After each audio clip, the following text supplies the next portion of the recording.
നാം എത്തി നിൽക്കുന്ന കാലഘട്ടത്തെ വിലയിരുത്തിക്കൊണ്ട് ഏറെ പ്രാധാന്യമർഹിക്കുന്ന ഒരു വേദഭാഗത്തിലേക്ക് ഞാൻ നിങ്ങളെ ശ്രദ്ധയെ ക്ഷണിക്കുകയാണ്. തെസ്സലോനിക്കർക്ക് ധന്യനായ പൗലോസ് എഴുതിയ 2-ാം ലേഖനം 1-ാം അധ്യായത്തിൻ്റെ 10-ാമത് വാക്യം. നമുക്കെല്ലാവർക്കും വേദപുസ്തകം തുറന്ന് ആ പുസ്തകത്തിലേക്ക് ശ്രദ്ധ കേന്ദ്രീകരിക്കണം. 2 തെസ്സലോനിക്കർ 1-ന്റെ 10-ാമത്തെ വാക്യം വായിച്ചാട്ടെ. സുവിശേഷം അനുസരിക്കാത്തവർ കർത്താവിൻ്റെ സന്നിധാനവും അവൻ്റെ വല്ലഭത്വത്തോടുകൂടിയ മഹത്വവും വിട്ടകന്ന് നിത്യനാശം എന്ന ശിക്ഷാവിധി അനുഭവിക്കും. എല്ലാവരും കൂടെ ചേർന്ന് ശബ്ദമുയർത്തി ഒന്ന് പറയണം. നിത്യനാശം എന്ന ശിക്ഷാവിധി. ശബ്ദം ഉയർത്തിയത് പറഞ്ഞേ. എല്ലാവരും കൂടെ ചേർന്ന് കരങ്ങളൊന്ന് ഉയർത്തിപ്പിടിച്ച് പറഞ്ഞേ. നിത്യനാശം എന്ന ശിക്ഷാവിധി. ഞാനിന്ന് രാത്രി പ്രിയപ്പെട്ടവരുടെ മുൻപിൽ പങ്കുവയ്ക്കുവാൻ ആഗ്രഹിക്കുന്ന യാഥാർത്ഥ്യം അപ്പസ്തോലിക കാലഘട്ടത്തിൻ്റെ കറതീർന്ന സുവിശേഷത്തിൻ്റെ തീവ്രമായ ആശയങ്ങളെ മാത്രം കേന്ദ്രീകരിച്ചുകൊണ്ടാണ്. ഞാൻ സാധാരണ പ്രസംഗത്തിൽ പറയാറുണ്ട്, സൂചിക്കുഴയിൽ നൂല് കയറ്റുമ്പോൾ സഹോദരിമാർക്കുള്ള ഏകാഗ്രത പോലെ വേണം വചനത്തിൻ്റെ മുൻപിലിരിക്കുന്ന പ്രിയപ്പെട്ടവരുടെ മനസ്സിനെ ഭരിക്കാൻ. എന്താണ് ഇവിടെ പ്രസംഗിക്കുന്നതെന്ന് നിങ്ങളിന്ന് രാത്രിയിൽ മനസ്സ് തുറന്ന് കേൾക്കണം. നാം എത്തി നിൽക്കുന്ന കാലഘട്ടം ഏതൊരു കാലഘട്ടത്തേക്കാൾ അപകടകരമായ കാലഘട്ടമാണ്. ഈ തലമുറയിൽ എൻ്റെ കർത്താവ് മടങ്ങി വരും എന്ന് ബോധ്യമുള്ള ദൈവമക്കൾ കരമൊന്ന് ഉയർത്തി കർത്താവിന് സ്തോത്രം ചെയ്താട്ടെ. ആ വേദപുസ്തകം സാധാരണ ഞാൻ പറയുന്നത് പോലെ കരങ്ങളിൽ നിന്ന് ഉയർത്തിപ്പിടിച്ചുകൊണ്ട് ദൈവത്തിന് മഹത്വം അർപ്പിക്കാമോ? ആ പുസ്തകം കരങ്ങളിൽ ഒന്ന് പിടിച്ച് ശബ്ദമുയർത്തി ആ ദൈവത്തെ മഹത്വപ്പെടുത്തുന്ന ദൈവമക്കൾ ശബ്ദമുയർത്തി ദൈവത്തിന് സ്തോത്രം ചെയ്യുമ്പോൾ ഈ പുസ്തകത്തിനായി കരങ്ങളൊന്ന് ഉയർത്തി കർത്താവിന് സ്തോത്രം ചെയ്യാൻ കഴിയുമോ? എൻ്റെ വാത്സല്യ സഹോദരങ്ങളെ, ലോകത്തിലെ ഇതര മതഗ്രന്ഥങ്ങളെക്കാൾ, ജൈന മതഗ്രന്ഥത്തെക്കാൾ, ഹിന്ദു മതഗ്രന്ഥത്തെക്കാൾ, ഇസ്ലാം മതഗ്രന്ഥത്തെക്കാൾ, വേദങ്ങളെക്കാൾ, ബ്രാഹ്മണങ്ങളെക്കാൾ, ഉപനിഷത്തുകളെക്കാൾ, പുരാണങ്ങളെക്കാൾ, സ്മൃതികളെക്കാൾ, ലോകം കണ്ടറിഞ്ഞിട്ടുള്ള ചൂടേറിയ ഗ്രന്ഥങ്ങളെക്കാൾ വേദപുസ്തകത്തിൻ്റെ അതുല്യത, വിശുദ്ധ ബൈബിളിൻ്റെ അത്യുന്നതം, വിശുദ്ധ ബൈബിളിൻ്റെ ദിവ്യത്വം ഇതെവിടെയാണ് ഉള്ളടക്കം ചെയ്തിരിക്കുന്നതെന്ന് ചോദിച്ചാൽ, നാളെ നടക്കാൻ തുടങ്ങുന്ന കാര്യങ്ങൾ കൃത്യമായി ഇതുപോലെ രേഖപ്പെടുത്തിയിട്ടുള്ളൊരു പുസ്തകം ലോകത്തിലില്ല. അതുമായി നടക്കാൻ ഭാഗ്യം ലഭിച്ച ദൈവമക്കൾ ഭാഗ്യശാലികളാണ്. നിങ്ങൾ തിരിച്ചറിയുക, നമ്മളിവിടെ ഇന്ന് രാത്രി ഇരുന്ന് ദൈവത്തിന് സ്തോത്രം ചെയ്യുമ്പോൾ മധ്യപൂർവ്വ പ്രദേശം പുകയുകയാണ്. അടുത്തൊരു മഹായുദ്ധത്തിൻ്റെ ശംഖുനാദവും കേളികൊട്ടലും അവിടെ ഉയരുകയാണ്. അതിൻ്റെ പിൻപിൽ അണിനിരന്നിരിക്കുന്ന പ്രധാന രാജ്യം ഇറാനാണ്. അതിന് പുറകിൽ ശത്രു സൈന്യമായി ഇരമ്പി കയറാൻ തുടങ്ങുന്നത് റഷ്യയുടെ പിന്തുണയിലുള്ള ഒരു സമൂഹമാണ്. ഒരു ഘോര യുദ്ധത്തിൻ്റെ ഒരുക്കങ്ങൾ നടക്കുകയാണ്. എന്നാൽ നിങ്ങൾ ഓർക്കണം, നമ്മുടെ കയ്യിലിരിക്കുന്ന കറുത്ത ബൈൻഡിട്ട ഈ വിശുദ്ധ ബൈബിളിൽ ഇന്നേക്ക് 26 നൂറ്റാണ്ടുകൾക്ക് പുറകിൽ ഇറാന്റെ പിന്തുണയോടുകൂടെ യഹൂദന്റെ കരൾ പറിക്കാൻ ഒരു വലിയ പറ്റം സൈന്യം യെരുശലേമിൽ ഓടിയെടുക്കുന്നത് അന്ത്യം ഒരു മഹായുദ്ധമായി തീരും എന്നെഴുതി വച്ച പ്രവചനം നിറഞ്ഞ ഗ്രന്ഥമാണ് നമ്മുടെ കയ്യിലിരിക്കുന്ന ദൈവത്തിൻ്റെ വചനമെങ്കിൽ എൻ്റെ മുൻപിലിരിക്കുന്ന ദൈവമക്കൾ പറഞ്ഞ ഈ തലമുറയിൽ തന്നെ നമ്മുടെ കർത്താവ് മടങ്ങി വരും. കാലാവസ്ഥ മാറുകയാണ്. 9,30,00,000 മൈൽ അപ്പുറത്ത് നിന്ന് കത്തിച്ചൊലിക്കുന്ന 6000 ഡിഗ്രി സെൽഷ്യസിൽ ഹീലിയം കത്തുന്ന ആണവ നിലയമായ സൂര്യൻ അതിൻ്റെ അത്യുഗ്രമായ വംശശക്തിയെ ഭൂമിയിലേക്ക് ആവഹിപ്പിച്ച് സൂര്യതാപം കുതിച്ചുയരുകയാണ്. ഇങ്ങനെ മുൻപോട്ട് പോയാൽ കാലാവസ്ഥ എവിടെ എത്തിച്ചേരും? എൻ്റെ പ്രിയപ്പെട്ടവരെ, വിശുദ്ധ ബൈബിൾ ഉറപ്പിച്ചു പറയുന്നു. സമാപ്ത ഗ്രന്ഥമായ വെളിപ്പാട് പുസ്തകത്തിന്റെ 16-ാം അധ്യായം ഇങ്ങനെ പറയുന്നുണ്ട്: അടുത്തവൻ തൻ്റെ കലശം സൂര്യനിൽ ഒഴിച്ചു, തീ കൊണ്ട് മനുഷ്യനെ ചുടത്തക്ക വിധം സൂര്യന് ഭൂമിമേൽ അധികാരം ലഭിച്ചു, മനുഷ്യൻ അത്യുഷ്ണത്താൽ വെന്തുപോയി. കരമൊന്ന് ഉയർത്തി ദൈവത്തെ മഹത്വപ്പെടുത്താമോ? ഇന്നത്തെ കാലാവസ്ഥയുടെ ചൂട് സഹിച്ചാണ് നിങ്ങൾ ഇവിടെ ഇരിക്കുന്നത്. എന്നാൽ കാലാവസ്ഥ ഇവിടെ താപം ഉയർന്നിട്ട് മനുഷ്യൻ സഹിക്കാൻ കഴിയാതെ സൺഷോക്ക് കൊണ്ട് കത്തി വീഴുന്ന കാലമുണ്ടാകുമെന്ന് എഴുതി വെച്ച വചനമാണ് നമ്മുടെ കയ്യിലിരിക്കുന്നതെങ്കിൽ ഞാൻ ഇന്ന് രാത്രി പറഞ്ഞു വരുന്നത് ഇത്രയുള്ളൂ. ഇതുപോലെ സത്യമായൊരു ഗ്രന്ഥം ലോകചരിത്രത്തിലില്ല. ഈ വിശിഷ്ട ഗ്രന്ഥത്തിൽ മനുഷ്യന്റെ ഡെസ്റ്റിനിയെ കുറിച്ച് പറഞ്ഞിരിക്കുന്ന അതിപ്രധാനപ്പെട്ട ഒരു പ്രമേയം, യേശുക്രിസ്തുവിന്റെ മടങ്ങിവരവിനോടനുബന്ധിച്ച് യുഗാന്ത്യ സംഭവങ്ങളെ പ്രതിപാദിക്കുന്ന മത്തായി 24, മർക്കോസ് 13, ലൂക്കോസ് 21, 1-2 തെസ്സലോനിക്കർ, 1 കൊരിന്ത്യർ 15, വെളിപ്പാട് പുസ്തകം, ഈ ഭാഗങ്ങളെ പരിശോധിക്കുമ്പോൾ മടങ്ങിവരവ്, യുഗാന്ത്യ രംഗങ്ങൾ, ഇവയെക്കുറിച്ചുള്ള ഏറ്റവും ശ്രദ്ധേയമായൊരു ഭാഗമാണ് തെസ്സലോനിക്ക ലേഖനം. അവിടെ മനുഷ്യവർഗം ചെന്നവസാനിക്കാൻ തുടങ്ങുന്ന അതിഗൗരവമേറിയ ഒരു സ്ഥലത്തെക്കുറിച്ച് ഓർപ്പിച്ചിട്ടുണ്ട്. ഇത് സാധാരണ കൺവെൻഷൻ വേദികളിലും ഉണർവ് യോഗങ്ങളിലും പ്രസംഗിച്ച് കേൾക്കുന്ന വിഷയമല്ല. അതുകൊണ്ട് തന്നെ ഞാൻ ഇന്ന് രാത്രി, സമയത്തിൻ്റെ പരിധി ഉണ്ടെങ്കിലും മണിക്കൂറുകൾ ഈ വിഷയം വിശകലനം ചെയ്തിട്ടുണ്ടെങ്കിലും ഇന്ന് രാത്രി സമയത്തിൻ്റെ പരിമിതിക്കുള്ളിൽ നിർത്താം. ശ്രദ്ധിച്ച് കേൾക്കുക. സുവിശേഷം നിഷേധിക്കുന്ന വ്യക്തിക്ക് സംഭവിക്കാൻ പോകുന്ന പ്രത്യാഘാതം എന്തായിരിക്കും? സുവിശേഷം നിഷേധിക്കാൻ തുടങ്ങുന്ന വ്യക്തിക്ക് സംഭവിക്കാൻ തുടങ്ങുന്ന പ്രത്യാഘാതം, കർത്താവിൻ്റെ വല്ലഭത്വത്തിൻ്റെ മഹത്വം വിട്ട് നിത്യനാശം എന്ന ശിക്ഷാവിധി അറിയും. നിത്യനാശം എന്ന ശിക്ഷാവിധി യാഥാർത്ഥ്യമാണോ? കല്ലറയ്ക്കപ്പുറത്ത് എന്തെങ്കിലും നിലനിൽപ്പുണ്ടോ? ശവമടക്ക് കഴിഞ്ഞാൽ ചത്ത പിന്നെ തല തെക്കോ വടക്കോ എങ്ങോട്ടിരുന്നാൽ എന്താ ഉപദേശി? മരണം കഴിഞ്ഞ് വല്ലതിനും നിലനിൽപ്പുണ്ടോ? പ്രിയപ്പെട്ടവരെ, മനുഷ്യൻ 6 അടി മണ്ണിൽ നീറിയൊടുങ്ങുന്ന മാംസപിണ്ഡമല്ല. മനുഷ്യൻ ഒരു ജൈവരാസരൂപമല്ല. മനുഷ്യൻ ചിന്തിക്കുന്ന ജന്തുവല്ല. മനുഷ്യൻ പ്രകൃതിയിലെ ഭാഷാസ്വാധീനതയും ചിന്താശക്തിയുമുള്ള ഒരു രൂപമല്ല. വാളുകൊണ്ട് മുറിക്കാൻ കഴിയാത്ത, തീ കൊണ്ട് കത്തിച്ച് ചാമ്പലാക്കാൻ കഴിയാത്ത അവിനാശിയായ ആത്മാവ് കുടികൊള്ളുന്ന ആളത്വമാണ് ഞാനും നിങ്ങളും. എന്നെയും നിങ്ങളെയും കാത്തിരിക്കുന്ന ഒരു ഭാവിയുണ്ട്. ആ ഭാവി കല്ലറ കൊണ്ട് അവസാനിക്കില്ല. കല്ലറയ്ക്കപ്പുറത്ത് ചില വസ്തുതകൾ യാഥാർത്ഥ്യമാണ്. ഈ വസ്തുതകൾ ശ്രദ്ധിച്ച് കേൾക്കണം. മരണാനന്തരം ആത്മലോകം എന്നുള്ളത് സത്യമാണോ? സ്പിരിച്വൽ വേൾഡ് യാഥാർത്ഥ്യമാണോ? സ്തോത്രം. സ്പിരിച്വൽ വേൾഡ്, ആത്മതലം യാഥാർത്ഥ്യമാണോ? ഭൂതം, പ്രേതം, പിശാച് എന്നതൊക്കെ സത്യമാണോ? ചോദിക്കുന്ന ആളുകളുണ്ട്. ബഷീർ എന്ന ശ്രദ്ധേയനായ എഴുത്തുകാരനെ കേരളക്കരയ്ക്ക് മറക്കാൻ പറ്റില്ല. അദ്ദേഹം എഴുതിയ ഭാർഗവീ നിലയം എന്ന ഒരു പുസ്തകമുണ്ട്. ഈ ഭാർഗവീ നിലയം എഴുതുവാൻ ഒരു പശ്ചാത്തലമുണ്ട്. പശ്ചാത്തലം മറ്റൊന്നല്ല, അദ്ദേഹം ഒരു വീട് വാടകയ്ക്കെടുത്തു. ദാരിദ്ര്യത്തിൻ്റെ സമയത്താണ് ഈ വീട് വാടകയ്ക്കെടുത്തത്. അദ്ദേഹത്തിന് അന്ന് കറണ്ടില്ലാത്ത സമയം ഒരു ചിമ്മിനി വിളക്കാണ് വായനയ്ക്കും എഴുത്തിനുമൊക്കെ ഉള്ളത്. ചിമ്മിനി വിളക്കിൽ മണ്ണെണ്ണ തീർന്നു. മണ്ണെണ്ണ തീർന്നപ്പോൾ അതിൻ്റെ മണ്ണെണ്ണ അവസാനത്തെ തുള്ളി കത്തി തീരാൻ തുടങ്ങുമ്പോൾ ഇദ്ദേഹം തിരി താത്ത് വെച്ചിട്ട്, ഇപ്പോഴത്തെ പിള്ളേരോട് തിരി താത്ത് വെച്ചു എന്നൊക്കെ പറഞ്ഞാൽ ഒന്നും മനസ്സിലാകില്ല, തിരി താത്ത് വെച്ചിട്ട് അങ്ങേപ്പുറത്തെ വീട്ടിൽ താൻ ചില മണ്ണെണ്ണ വാങ്ങിക്കാൻ പോയി. മണ്ണെണ്ണ വാങ്ങിച്ച് താൻ തിരിച്ച് നടന്നു വരുമ്പോൾ മുറിക്കകത്ത് മുഴുവൻ ഒരു വലിയ നീലപ്രകാശം കത്തിജ്വലിക്കുന്നു. താൻ കയറി വന്ന് ജനലിലൂടെ നോക്കിയപ്പോൾ ഞെട്ടിപ്പോയി. ഈ തിരി താത്ത് വെച്ച മണ്ണെണ്ണ വിളക്കിൽ നിന്നും ഒരു മഹത്തായ ജ്വാല ഉയർന്ന് ആ മുറി മുഴുവൻ നീല വെളിച്ചത്തിൽ കത്തി നിൽക്കുകയാണ്. സ്തോത്രം. തനിക്ക് എന്തൊക്കെയോ അസ്വസ്ഥതകൾ തോന്നി. താൻ തിരിച്ചു ചെന്ന് ചോദിച്ചു, എന്തുകൊണ്ടാണ് എനിക്ക് ഈ വീട് കുറഞ്ഞ വിലയ്ക്ക് വാടകയ്ക്ക് കിട്ടിയത്? ഇവിടെ എന്തെങ്കിലും സംഭവിച്ചിട്ടുണ്ടോ? അപ്പോൾ തൊട്ടടുത്ത വീട്ടുകാർ പറഞ്ഞു, ഇവിടെ സംഭവിച്ചിട്ടുണ്ട്. ഭാർഗവി എന്നൊരു സ്ത്രീ ഇവിടെ അടുത്ത കിണറ്റിൽ ചാടി ആത്മഹത്യ ചെയ്തതിന് ശേഷം അസാധാരണമായ ചില സംഭവങ്ങൾ ആ വീട്ടിൽ ആവർത്തിച്ചരങ്ങേറിയിട്ടുണ്ട്.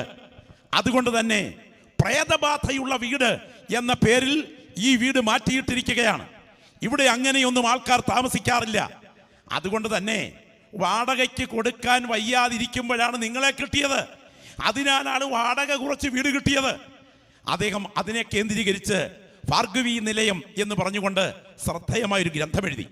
ഞാൻ പറഞ്ഞു വന്നത്, നീലവെളിച്ചം പൊങ്ങി ഒരു മുറിക്കകത്ത് പ്രേതബാധയുടെ ചിത്രീകരണം കാണിച്ചുവെന്നല്ല, മനുഷ്യന്റെ മനസ്സിന് വിശകലനം ചെയ്യാൻ കഴിയാത്ത നൂറുകണക്കിന് സംഭവങ്ങൾ ഈ ഭൂമിയിൽ സംഭവിച്ചിട്ടുണ്ട്. ഒരു എഴുത്തുകാരൻ എഴുതിയ യാഥാർത്ഥ്യം ഓർക്കുന്നു. ഒരിക്കൽ താൻ ഒരു ഹോട്ടലിൽ ഒരു സ്ഥലത്ത് സന്ദർശിക്കവേ ഹോട്ടൽ മുറിയെടുത്ത് വിശ്രമത്തിനായിട്ടൊരുങ്ങി ഗാഠമായി ഉറങ്ങുകയാണ്. ഉറക്കത്തിനിടയിൽ താൻ പെട്ടെന്ന് കണ്ണ് തുറന്ന് നോക്കുമ്പോൾ ആശ്ചര്യം പോലെ കാണുന്നു, തൻ്റെ കൺമുൻപിൽ ഫാനിൽ ഒരു സ്ത്രീ കെട്ടിഞ്ഞാന്ന് കിടക്കുന്നു. അവളുടെ ശവം ഫാനിൽ കിടന്നാടുകയാണ്. ഇയാൾ ഞെട്ടിത്തരച്ച് അടിമുടി വിറച്ചെഴുന്നേറ്റു. ഒടുവിൽ ശ്വാസം മുട്ടി കുറച്ചു നേരം ഇരുന്ന് നേരം വെളുപ്പിച്ചു. നേരെ ഓഫീസിലെത്തി ചോദിച്ചു, ആ മുറിക്കകത്ത് അസുഖകരമായത് എന്തെങ്കിലും സംഭവിച്ചിട്ടുണ്ടോ? ഉടനെ അവിടെ ആളുകൾ പറഞ്ഞു, ഉണ്ട്.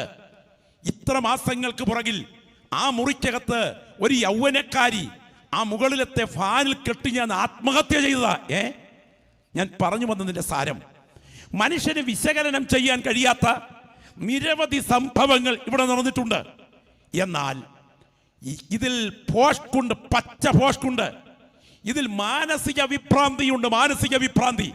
എന്നാൽ ഞാൻ പറയട്ടെ, മാനസിക വിഭ്രാന്തിയില്ലാതെ, ഫോഷ്കില്ലാതെ പറഞ്ഞാൽ പറഞ്ഞത് സത്യമായി ചരിത്രത്തിൽ തെളിയിച്ച ഒരുവനുണ്ടെങ്കിൽ അത് മരണത്തെ ജയിച്ചുയർത്തെഴുന്നേറ്റ യേശുവാണ്. അവൻ മരണാനന്തര ജീവിതത്തെ സംബന്ധിച്ചും ആത്മാക്കളുടെ നിത്യതയെക്കുറിച്ച് ഓർപ്പിക്കുമ്പോൾ ഈ വേദവാക്യത്തിന്റെ പശ്ചാത്തലത്തിൽ യേശു ക്രിസ്തുവിന്റെ പഠിപ്പിക്കലിലേക്ക് എൻ്റെ പ്രിയപ്പെട്ട ശ്രോതാക്കൾ ഒന്ന് ശ്രദ്ധിക്കണം. യേശു ക്രിസ്തു മനുഷ്യവർഗത്തിന്റെ ഭാവിയെക്കുറിച്ച് പഠിപ്പിക്കുകയാണ്. ചില ആളുകൾ പറയാറുണ്ട്, പാസ്റ്റർ നിങ്ങൾ ഈ സുവിശേഷകന്മാർ പേടിപ്പിക്കുക. സ്തോത്രം, എന്നോട് തന്നെ പറഞ്ഞിട്ടുണ്ട്, ഇത് കേട്ടിട്ട് ആകെ പേടി വരുന്നു എന്ന്. എൻ്റെ പ്രിയപ്പെട്ടവരെ, വേദപുസ്തകത്തിൽ യഥാർത്ഥത്തിൽ ദൈവസ്നേഹം മാത്രമേ പ്രസംഗിക്കാവൂ, ഭയപ്പെടുത്തുന്നതൊന്നും പ്രസംഗിക്കരുത് എന്ന് പഠിപ്പിക്കുന്ന ആധുനിക തലമുറയ്ക്ക് നടുവിൽ നിങ്ങൾ ചെവി തുറന്ന് കേൾക്കണം. ഈ 31,173 വാക്യങ്ങളുള്ള ഈ വിശുദ്ധ വേദപുസ്തകത്തിൽ ഭക്തന്മാർ പ്രസംഗിച്ചപ്പോൾ ഗുരുതരമായ ഭാവിയെക്കുറിച്ചുള്ള ഭയം നിമിത്തം ആളുകൾ ദൈവസന്നിധിയിൽ കവിണ് വീണിട്ടുണ്ട്. നിങ്ങൾക്കറിയാമോ, വേദപുസ്തകത്തിലെ ഒന്നാമത്തെ പ്രസംഗകൻ, ഒറ്റ പ്രസംഗത്തിൽ 3000 സത്യത്തിലേക്ക് നയിച്ച പത്രോസുണ്ട്. എന്നാൽ ബൈബിൾ പറയുന്ന ഒന്നാമത്തെ പ്രസംഗകൻ ആരായിരുന്നു എന്നറിയാമോ? യൂദയുടെ ലേഖനം 15-ാം വാക്യത്തിൽ ഒരു വാക്യമുണ്ട്. അത് പേടിപ്പിച്ചാണോ പ്രസംഗിച്ചത്? സദസ്സൊന്ന് ശ്രദ്ധിച്ചു കേൾക്കണം. യൂദയുടെ ലേഖനം 15-ാം വാക്യം, അനുഗ്രഹീതനായ കർത്തൃദാസൻ പ്രസംഗിച്ച കലർപ്പില്ലാത്ത നിർമ്മല വചനത്തിന്റെ പ്രസംഗ പ്രമേയം എന്തായിരുന്നു? ഒന്ന് കേട്ടാട്ടെ. ഇതാ കർത്താവ് എല്ലാവരെയും വിധിപ്പാൻ അവർ അഭക്തിയോടെ ചെയ്ത ഭക്തിവിരുദ്ധമായ സകല പ്രവർത്തികളും നിമിത്തം ഭക്തികെട്ട പാപികൾ തന്റെ നേരെ പറഞ്ഞ നിഷ്ഠൂരങ്ങൾ നിമിത്തം ഭക്തികെട്ടവരെയൊക്കെയും ബോധം വരുത്തുവാൻ 1000 വിശുദ്ധന്മാരോടുകൂടി വന്നിരിക്കുന്നു എന്ന് പ്രവചിച്ചു പറഞ്ഞു. എന്താ പ്രവചിച്ചേ? ജനക്കൂട്ടത്തിന്റെ മനഃശാസ്ത്രം മനസ്സിലാക്കിക്കൊണ്ട് വാലല്ലാത്തതെല്ലാം പൊന്നാക്കാം എന്ന മട്ടിൽ നിങ്ങളെ പ്രശംസിച്ചു പറഞ്ഞ ഒരു സദസ്സിലെ പ്രഭാഷകനായിരുന്നു ആദ്യത്തെ പ്രസംഗകൻ. അല്ല, കർത്താവ് വരുന്നു, ഒരു ശിക്ഷാവിധിയുണ്ട് എന്ന് തുറന്നു പറയുകയായിരുന്നു അദ്ദേഹം ആ തലമുറയോട്. നിങ്ങൾക്കറിയാമോ, യേശു ക്രിസ്തുവിന്റെ മുന്നോടിയായി വന്ന യോഹന്നാൻ എന്താ പ്രസംഗിച്ചത്? ഇപ്പോൾ തന്നെ വൃക്ഷങ്ങളുടെ ചുവട്ടിൽ കോടാലി വെച്ചിരിക്കുന്നു, ആകാത്ത ഫലം കായ്ക്കുന്ന വൃക്ഷമൊക്കെയും വെട്ടിത്തീരിടുന്നു. എന്റെ പിന്നാലെ ഒരുവൻ വരുന്നു, അവന്റെ ചെരുപ്പിന്റെ വാറടിപ്പാൻ ഞാൻ യോഗ്യനല്ല. ഞാൻ നിങ്ങളെ അത് വെള്ളം കൊണ്ട് സ്നാനം കഴിപ്പിക്കുന്നതേ ഉള്ളൂ. എന്റെ പിന്നാലെ വരുന്നവൻ എന്നിലും ബലമേറിയവൻ, അവൻ നിങ്ങളെ പരിശുദ്ധാത്മാവ് കൊണ്ടും തീ കൊണ്ടും സ്നാനം കഴിപ്പിക്കും. വീശുമുറം അവന്റെ കൈകളിലുണ്ട്. അവൻ കളത്തെ മുറ്റും വെടിപ്പാക്കി ഗോതമ്പ് കളപ്പുരയിൽ കൂട്ടിവെക്കുകയും പതിർക്കെടാത്ത തീയിലിട്ട് ചുട്ടുകളയുകയും ചെയ്യും. നരകത്തെ കുറിച്ച് പ്രസംഗിച്ച ശക്തനായ കർത്തൃദാസനാണ് യേശുവിന് മുന്നോടിയായി വന്ന യോഹന്നാൻ. നിങ്ങൾക്കറിയാമോ, യേശു ക്രിസ്തുവിന്റെ പ്രസംഗ വിഷയം എന്തായിരുന്നു? സ്തോത്രം, യേശുവിന്റെ പ്രസംഗ വിഷയം ശ്രദ്ധിക്കണം. ഇടുക്കുവാതിലിലൂടെ അകത്ത് കടക്കാൻ പോരാടുവീൻ. ബാക്കി നിങ്ങൾക്ക് എല്ലാവർക്കും അറിയാവുന്നെങ്കിൽ എന്നോട് ചേർന്ന് പറയണം. നാശത്തിലേക്ക് പോകുന്ന വഴി വിശാലവും കടക്കുന്നവർ വളരെയുമാകുന്നു. ജീവങ്കലേക്ക് പോകുന്ന വഴി ഇടുക്കവും പാത ഞെരുക്കവുമാകുന്നു, കണ്ടെത്തുന്നവർ ചുരുക്കമത്രേ. അങ്ങനെയാണെങ്കിൽ സദസ്സിനെ സുഖിപ്പിക്കാതെ വരാൻ തുടങ്ങുന്ന ശിക്ഷാവിധിയെ കുറിച്ച് ഉറപ്പിച്ചു പറഞ്ഞ യേശു പറഞ്ഞു, സഹോദരനെ മൂഢ എന്ന് വിളിച്ചാൽ, അവനെ നിസ്സാര എന്ന് പറഞ്ഞാൽ അഗ്നി നരകത്തിന് യോഗ്യനായി തീരും. പിതാവാരെയും ന്യായം വിധിക്കാതെ എല്ലാവരും പിതാവിനെ ബഹുമാനിക്കുന്നത് പോലെ പുത്രനെ ബഹുമാനിക്കേണ്ടതിന് ന്യായവിധിയെല്ലാം പുത്രന് കൊടുത്തിരിക്കുന്നു. ഇന്ന് രാത്രി യേശു ക്രിസ്തു ഇത്ര ആധികാരികമായി പഠിപ്പിച്ചോ? നിങ്ങൾക്കറിയാമോ, ധന്യനായ പൗലോസ്ലീഹ ഒരു പ്രസംഗവേദിയിൽ വന്നിരിക്കുകയാണ്. കേൾക്കാൻ വന്നിരിക്കുന്നത് സാധാരണക്കാരല്ല, ഫെലിക്സ് ദ്രുസില്ല ദമ്പതികളാണ്. ഓർക്കണം, ജഡ്ജി ഭാര്യാസമേതം പ്രസംഗം കേൾക്കാൻ വന്നിരിക്കുകയാണ്. പ്രതി പ്രസംഗിക്കാൻ നിൽക്കുന്നു. എങ്ങനെ പ്രസംഗിക്കും? നിങ്ങളോട് ഞാൻ ചോദിക്കുന്നു, എങ്ങനെ പ്രസംഗിക്കും? അയ്യോ, ജഡ്ജിയുടെ മനസ്സ് വേമ്പനാട്ടുകായല് പോലാണെന്നൊക്കെ അങ്ങ് പ്രസംഗിച്ചു കളയും. എന്നാൽ പ്രസംഗിച്ചവൻ എങ്ങനെ കേട്ടാലും എന്റെ പ്രസംഗത്തിന് സ്വർഗമാണ് അടിവരയിടുന്നത് എന്ന ബോധ്യത്തോടെ ഈ ദൈവദാസൻ വിളിച്ചു പറയുകയാണ്, നീതി, ഇന്ദ്രിയ ജയം, വരുവാനുള്ള ശിക്ഷാവിധി എന്നിവയെ കുറിച്ച് പ്രസംഗിക്കുകയിൽ ഫെലിക്സ് ഭയപരവശനായി. എന്റെ മുൻപിലിരിക്കുന്ന ദൈവമക്കൾ തിരിച്ചറിയണം, പഴയ നിയമ പ്രവാചകന്മാർ വിളിച്ചു പറഞ്ഞ സന്ദേശം ഭയപ്പെടുത്തുന്ന മുന്നറിയിപ്പായിരുന്നു. യോഹന്നാൻ സ്നാപകൻ വിളിച്ചു പറഞ്ഞ സന്ദേശം കോടാലി വെട്ടി മുറിക്കുന്നത് പോലെ ദൈവശിക്ഷയുണ്ട് എന്ന മുന്നറിയിപ്പായിരുന്നു. യേശു ക്രിസ്തു വിളിച്ചു പറഞ്ഞ സന്ദേശം ദൈവത്തിന്റെ ശിക്ഷ നരകവിധിയായി വെളിപ്പെടും എന്നായിരുന്നു. യോഹന്നാൻ, പത്രോസ് ആദിയായവർ പ്രസംഗിച്ച പ്രസംഗം ശിക്ഷാവിധിയുടെ മുന്നറിയിപ്പായിരുന്നു. ഇതിന് നടുവിൽ ഇരിക്കുന്ന ദൈവമക്കളെ, 6 അടി മണ്ണിൽ നീറിത്തീരുന്ന ഭൗതിക നേട്ടങ്ങളെ വെട്ടിപ്പിടിക്കാൻ സദസ്സിനെ വൈകാരികമായി ഇക്കിളിപ്പെടുത്തുന്ന ഒരു തലമുറയ്ക്ക് നടുവിൽ ഈ ഗ്രൗണ്ട് വിട്ട് പോകുന്നതിന് മുൻപ് നിത്യത ഉറപ്പാക്കാൻ പരിശുദ്ധാത്മാവ് രാത്രി നിങ്ങളെ ക്ഷണിക്കുകയാണ്. ഒറ്റ ചോദ്യം ഞാൻ ചോദിക്കുന്നു, നിത്യനാശം എന്ന ശിക്ഷാവിധി എന്നെ ഒഴിഞ്ഞു പോയി എന്ന് വിശ്വസിക്കുന്ന എത്ര പേര് ഇവിടെയുണ്ട്? ഇരിക്കുന്ന ഇരിപ്പിൽ കരങ്ങളൊന്ന് ഉയർത്തിപ്പിടി ശബ്ദം ഉയർത്തി സ്തോത്രം ചെയ്തിട്ട്, അങ്ങനെ ബോധ്യമുള്ള ദൈവമക്കൾക്ക് സ്തോത്രം പറയാതിരിക്കാൻ കഴിയുകയില്ല. ആ കരങ്ങളൊന്ന് ഉയർത്തിപ്പിടിച്ചൊന്ന് സ്തോത്രം ചെയ്ത് പറഞ്ഞേ. എത്ര ദൈവമക്കളുടെ അധരങ്ങൾ ചലിക്കും? എൻ്റെ പിൻപിലിരിക്കുന്ന ദൈവദാസന്മാരുടെ നാവിൽ സ്തോത്രം ഉയരട്ടെ. പരിശുദ്ധാത്മാവി രാത്രി നിന്നെ ഇവിടെ കൊണ്ടുവന്നത് വെറുതെയല്ല. നിന്റെ മേൽ വ്യാപരിക്കുന്ന ഇരുട്ടിന്റെ ശക്തികളെ അഴിച്ചുമാറ്റി ഈ ഉച്ചഭാഷണിയുടെ ശബ്ദപരിധിക്കുള്ളിൽ ഈ ജീവന്റെ വചനം കേട്ടുകൊണ്ടിരിക്കുന്ന നിന്നെ ബന്ധിച്ച് നിത്യ നരകത്തിൽ കൊണ്ടുപോകാൻ ബന്ധിച്ചിരിക്കുന്ന സാത്താന്യ ബന്ധനത്തെ ഇന്ന് രാത്രി അഴിച്ചു മാറ്റാൻ യേശുവിന്റെ രക്തത്തിന്റെ ശക്തി ഇവിടെ ബലത്തോടെ വ്യാപരിക്കുകയാണ്. ദൈവാത്മാവി രാത്രി പ്രാർത്ഥിക്കുന്ന നിങ്ങളോട് ചോദിക്കുന്നു, നിത്യനാശം എന്ന ശിക്ഷാവിധിക്കാണോ നിങ്ങൾ വിധേയരാകാൻ തുടങ്ങുന്നത്? പ്രിയരെ, നിങ്ങൾക്കറിയാമോ, വിശുദ്ധ വേദപുസ്തകത്തിൽ യേശു ക്രിസ്തുവിന്റെ പഠിപ്പിക്കലിൽ യേശു ക്രിസ്തു വായി തുറന്ന് ആദ്യം പഠിപ്പിച്ചത് അനുഗ്രഹത്തിന്റെ ബിയാറ്റിറ്റ്യൂഡ്സുകൾ, അനുഗ്രഹ വചനങ്ങളാണ്. ആത്മാവിൽ ദരിദ്രരായവർ ഭാഗ്യവാന്മാർ, സ്വർഗരാജ്യം അവർക്കുള്ളത് എന്നൊക്കെ പറഞ്ഞ് സ്വർഗരാജ്യത്തിന്റെ പ്രവേശനത്തെ കുറിച്ച് യേശു പ്രസംഗിച്ചു. എന്നാൽ മത്തായി 23 വരുമ്പോൾ വായി തുറന്നപ്പോൾ അവൻ സ്വർഗരാജ്യത്തെ കുറിച്ച് പ്രസംഗിച്ചാരംഭിച്ചെങ്കിൽ വായി അടയ്ക്കാറായപ്പോൾ അവിടുന്ന് പ്രസംഗിച്ചത് എന്തെന്നറിയാമോ? സ്തോത്രം, സർപ്പസന്തതികളെ, നിങ്ങൾക്ക് നരകവിധി എങ്ങനെ ഒഴിഞ്ഞു പോകും? സ്തോത്രം. അങ്ങനെയാണെങ്കിൽ നരകവിധിയെ കുറിച്ച് പ്രസംഗിച്ചത് യേശുവാണ്. 11 പ്രാവശ്യം ആവർത്തിച്ചാവർത്തിച്ച് യേശു നരകത്തെ കുറിച്ച് പഠിപ്പിച്ചു. അങ്ങനെയെങ്കിൽ നിങ്ങൾ ഇന്ന് രാത്രി കേൾക്കണം, ഈ വചനം കേട്ടുകൊണ്ടിരിക്കുമ്പോൾ നിങ്ങളിൽ ഒരു ഭയം വ്യാപരിക്കുന്നില്ലെങ്കിൽ നിങ്ങൾ അപകട മേഖലയിൽ തന്നെയാണ്. നിങ്ങൾക്കറിയാമോ, ശരീരത്തിന്റെ ചില പ്രത്യേക ഭാഗങ്ങൾ ചൊറിയുകയോ തൊടുകയോ ചെയ്താൽ അവിടെ സെൻസേഷൻ ഇല്ല എങ്കിൽ ആരോഗ്യത്തിന്റെ ലക്ഷണമാണോ അതോ സെമി പാരലിസ്റ്റിക്കിന്റെ ലക്ഷണമാണോ?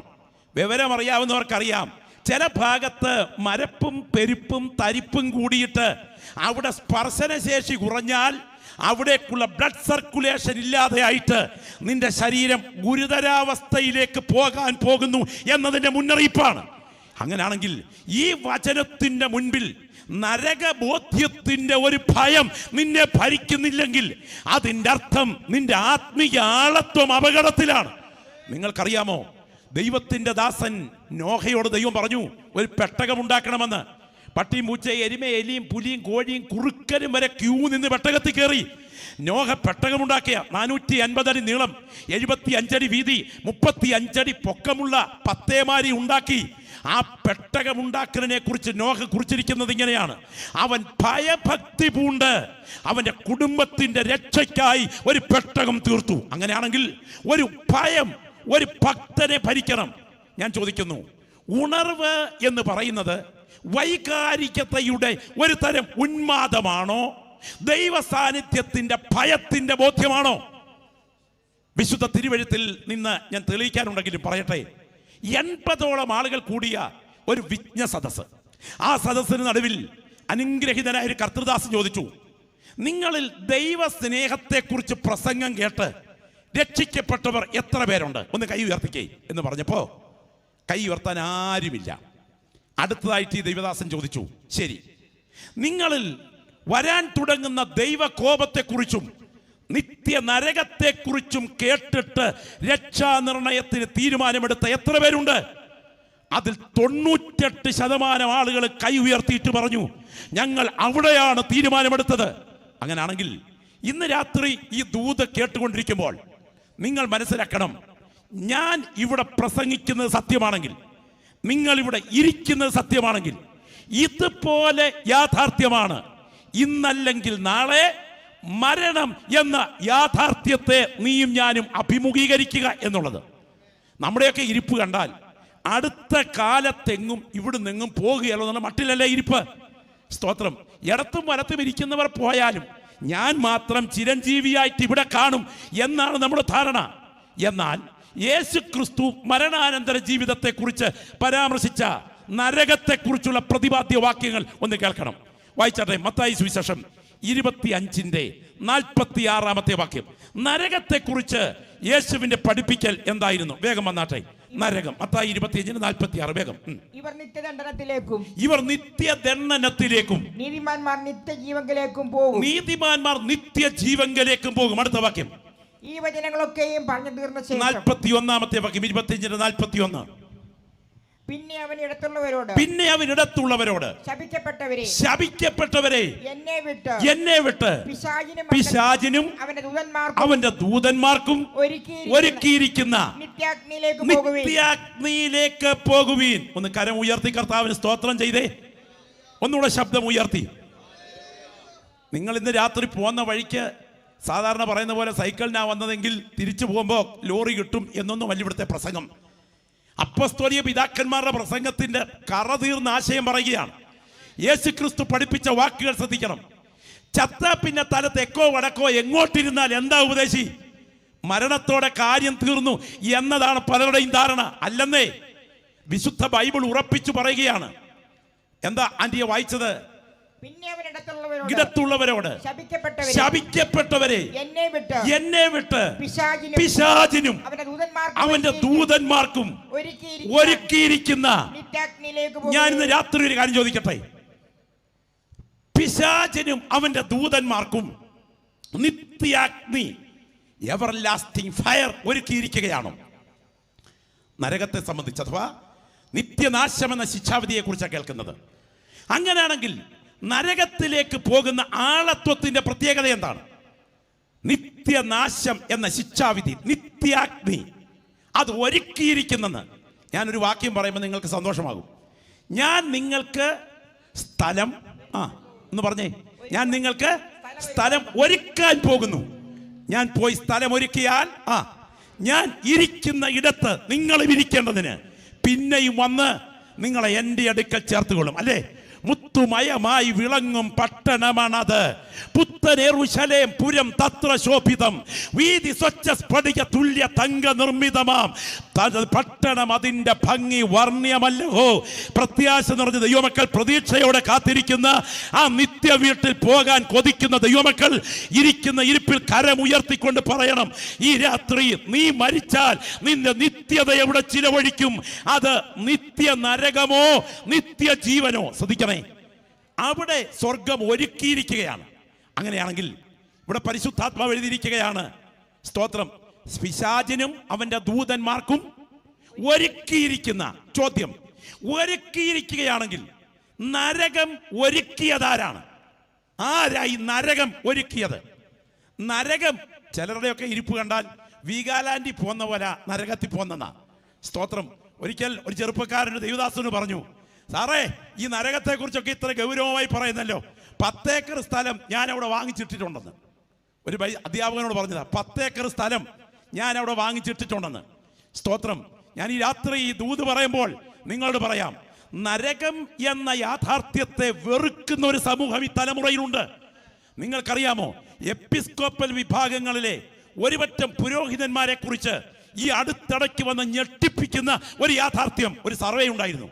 വിദേശ സ്കോട്ട്ലൻഡ് പുരോഹിതന്മാരെ കുറിച്ചാണ് ഇങ്ങനെ ആ സർവേ വന്നത്. 37% പുരോഹിതന്മാർ എന്ത് പറയാൻ കഷ്ടം, നരകമുണ്ടെന്ന് അവർ വിശ്വസിക്കുന്നെന്ന്. നിങ്ങൾ ശ്രദ്ധിച്ചോ? 37% പുരോഹിതന്മാർ എന്ത് പറയാൻ കഷ്ടം, നരകമുണ്ടെന്ന് വിശ്വസിക്കുന്നെന്ന്. അതിന്റെ അർത്ഥം ബാക്കി ഒന്നും എന്തുണ്ടെന്ന് വിശ്വസിക്കുന്നില്ല. പറഞ്ഞാട്ടെ, എന്തിന്? ബഹുമാനപ്പെട്ട പോപ്പിന്റെ പരാമർശനം ഒരു വിഭാഗത്തെ പോസ്റ്റ്മോർട്ടം ചെയ്യേണ്ടത് കൊണ്ട് ഞാൻ ഉദ്ധരിക്കുന്നില്ല. നരകം ഇല്ല എന്ന് ഉറപ്പിച്ചു പറഞ്ഞുകൊണ്ട്, നിങ്ങൾക്കറിയാമോ, ദൈവത്തിന് സ്തോത്രം, പോപ്പിന്റെ തലയിലെ തൊപ്പി, അതിന്റെ പുറത്തൊരു മേലെഴുത്തുണ്ട്. ആ പൊന്തിഫിക്സ് മാക്സ് എന്ന ആ മേലെഴുത്തിന്റെ പ്രധാനപ്പെട്ട പ്രയോഗത്തിന്റെ അർത്ഥം എന്താ? പാലം പണിയുന്നയാൾ ഇവിടെ നിന്ന് എവിടേക്ക്? നരകത്തിൽ നിന്ന് സ്വർഗത്തിലേക്ക് പാലം പണിയുകയാണ് എന്ന് പറഞ്ഞാൽ, മരിച്ചാൽ വ്യക്തി നരകശിക്ഷയ്ക്ക് പോകില്ല. ഈ ഭൂമിയിലെ സൽകൃത്യ ദുഷ്കൃത്യങ്ങൾക്കനുസരിച്ച് വ്യക്തി ബസ്പുർഖാന എന്ന ഒരു പ്രത്യേക പീഡാസ്ഥലത്തേക്ക് മാറും. പിന്നെ പൗരോഹിത്യ കർമ്മങ്ങളാലും കുർബാനകളാലും ഈ വ്യക്തിയെ നരകദണ്ഡനത്തിൽ നിന്ന് സ്വർഗപറുദീസയിൽ എത്തിക്കാൻ പാലം പണിയുന്ന ഡ്യൂട്ടിയാണ് ഇന്ന് പലരെയും ഏൽപ്പിച്ചിരിക്കുന്നെങ്കിൽ, അങ്ങനൊരു പാലം മനുഷ്യകുലത്തിനില്ല. ജീവിച്ചിരിക്കുന്ന കാലത്ത് തീരുമാനമെടുത്തില്ലെങ്കിൽ നിന്റെ ഓഹരി നരകമാണ് എന്ന് പഠിപ്പിക്കുന്ന ഗ്രന്ഥമാണ് നമ്മുടെ കയ്യിലിരിക്കുന്ന ജീവന്റെ വചനം. എൻ്റെ മുൻപിലിരിക്കുന്ന ദൈവമക്കൾ പ്രത്യേകം ശ്രദ്ധിക്കണേ, ഇത് ഒരുക്കിയിരിക്കുകയാണോ? വായിച്ചാട്ടെ, യെശയ്യാ പ്രവചനം 30-ാം അധ്യായത്തിന്റെ 33-ാമത്തെ വാക്യം. യെശയ്യാ 30:33. ശ്രദ്ധിച്ചു കേൾക്കണം. നരകം ഒരുക്കിയിട്ടുണ്ടോ? ആരാണ് ഇത് ഒരുക്കിയത്? ദൈവത്തിന് സ്തോത്രം. പുത്തനാം യെരൂശലേം ഒരുക്കിയിട്ടുണ്ട്, നമുക്കറിയാം. എന്നാൽ നരകം ഒരുക്കിയിട്ടുണ്ടോ? ബൈബിൾ പറയുന്നത് കേൾക്കുക, വായിച്ചാട്ടെ. പണ്ട് തന്നെ ഒരു ദഹന സ്ഥലം ഒരുക്കിയിട്ടുണ്ടല്ലോ, അത് രാജാവിനായിട്ടും ഒരുക്കിയിരിക്കുന്നു. ശ്രദ്ധിക്കണം, പണ്ട് തന്നെ ഒരു ദഹന സ്ഥലം ഒരുക്കിയിട്ടുണ്ടല്ലോ, അത് രാജാവിനായിട്ടും ഒരുക്കിയിരിക്കുന്നു. വായിച്ചാൻറ്റി. അവനതിന്റെ ആഴവും വിശാലവുമാക്കിയിരിക്കുന്നു. അതിന്റെ ചിതയിൽ വളരെ തീയും വിറകുമുണ്ട്. യഹോവയുടെ ശ്വാസം ഒരു ഗന്ധക നദി പോലെ അതിനെ കത്തിക്കും. ഇന്ന് രാത്രി കരമെന്ന് ഉയർത്തി ദൈവത്തെ മഹത്വപ്പെടുത്തിക്കുക. ശ്രദ്ധിച്ചു കേൾക്കണേ, നരകമുണ്ടോ? നരകമുണ്ടോ എന്ന് ഇന്ന് രാത്രി അത് വിശ്വസിക്കുന്ന ദൈവമക്കൾ എല്ലാവരും കൂടെ ചേർന്ന് ഒന്ന് കരമുയർത്തി പറയണം, ഈ വഴിവക്കിൽ ഞങ്ങൾ സത്യ സുവിശേഷം ഉയർത്തുകയാണ്. എൻ്റെ കൂടെപ്പിറപ്പേ, നരകം സത്യമാണ്. തിരുവഴുത്തിൽ സങ്കീർത്തനം 11:6 വായിക്കുന്നു, ദുഷ്ടന്മാരുടെ ഓഹരി തീയും ഗന്ധകവും അവരുടെ പാനപാത്രത്തിന്റെ ഓഹരിയാകുന്നു. നരകമുണ്ടോ? വിശുദ്ധ ബൈബിൾ പറയുന്നു നരകമുണ്ട്. ഇനി അടുത്ത ചോദ്യം, അങ്ങനെങ്കിൽ ഈ നരകം ഉണ്ടാക്കിയതാരാണ്? ആരാ ഈ നരകം ഉണ്ടാക്കിയത്? സ്തോത്രം. ഞാൻ വിശ്വസിക്കുന്നത് എൻ്റെ സഹോദരനോട് പറയാം, യേശു ക്രിസ്തുവാണ് നരകത്തിന്റെ ഉപജ്ഞാതാവ്. എന്ന് പറഞ്ഞാൽ ഒരു രാജ്യത്ത് ജയിൽ ഉണ്ടാക്കിയതാരാണ്? പൂജപ്പുര സെൻട്രൽ ജയിൽ ഡിസൈൻ ചെയ്തതാരാണ്? വിയൂർ ജയിൽ ഉണ്ടാക്കിയതാരാണ്? ഈ രാജ്യത്തിന്റെ ഭരണാധികാരികളുടെ ഖജനാവിലെ പണമാണ്. അങ്ങനാണെങ്കിൽ നരകം സ്വർഗത്തിന്റെ കാര്യപരിപാടിയാണ്. മനസ്സിലാക്കണം, നരകം സ്വർഗത്തിന്റെ കാര്യപരിപാടിയാണ്. ഞാൻ പറഞ്ഞ വാക്കിന് ചിലപ്പോൾ ഒരു വിശദീകരണം വേണ്ടി വരും. എന്തുകൊണ്ട് യേശു തന്നെയാണ് ഇതിന്റെ പുറകിലെ വ്യക്തി എന്ന് പറയാൻ കാരണം? കൊലോസ്യ ലേഖനം 1:15-16 എന്താ വായിക്കുന്നറിയാമോ? നിങ്ങൾ സമയച്ചുരുക്കം ശ്രദ്ധിച്ചാൽ മതി.